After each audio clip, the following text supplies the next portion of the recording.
Finally इतने सालों बाद हमारे घर में भी शादी आ ही गई, जिसके लिए मैं और माताश्री गांव जा रहे हैं। पिताश्री पहले से पहुंच चुके हैं और हमारी अजीबोगरीब रानी जाने की तैयारी कर रही थी, लेकिन उन्हें कमरे में ही कैद कर तबला मास्टर हमें छोड़ जाते हैं बस स्टैंड तक। और फिर बस में होकर सवार हम रवाना होते हैं अपने गाँव के लिए। लेकिन बस में थी इतनी ज्यादा भीड़, फिर भी मुझे अच्छे से सीट मिल गई। तो 30-40 मिनट में ही हम अपने गाँव अतरार पहुँच जाते हैं, जहाँ हमें मुकुल लेने आ जाता है। जहाँ से सीधा पहुँचते हैं हम अपने चाचा के यहाँ शादी वाले घर में, और आते साथ ही नंबर लग जाता है पैर छूने का। जहाँ आधे चाचा दादा लोग तो बैठे बैठे बातें कर रहे थे, वही दूसरी ओर आधे चाचा पापा लोग खेल रहे थे टाइम पास के लिए पत्ते। और आपको पता है इस शादी की सबसे खास बात क्या है? अब मैं अपने मुँह से क्या ही बताऊँ, तो चलो आप खुद ही देख लो कि यहाँ एक नहीं बल्कि दो भैया लोगों की शादी है। एक ही दिन, एक ही जगह, एक ही समय पर, बस भाभियाँ अलग अलग हैं। और जब हम पहुँचे तो चल रही थी हल्दी और तेल चढ़ने की रस्म, तो फटाफट से मैंने भी हल्दी और तेल चढ़ाया। वहीं दूसरी ओर चल रहा था मेहंदी लगने का भी कार्यक्रम, क्योंकि जब आज से तैयारियां शुरू होंगी तब जाकर तो कल तक पूरी हो पाएंगी। साथ ही साथ दादी बुआ लगी हुई थी गाना बजाना करने में, तो चलो आप भी सुन लो।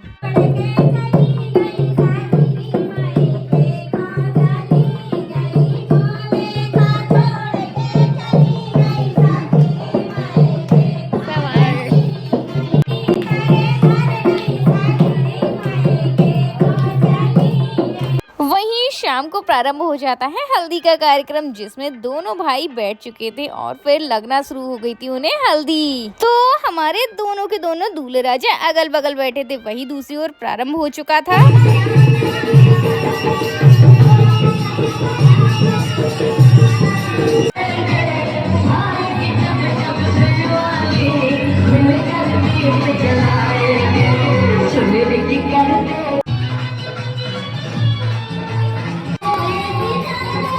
लेकिन मुझे सबसे अच्छा तो ये डांस का सस्ता नशा लगा, जो कि बंद कमरे में भी रुकने का नाम ही नहीं ले रहा था।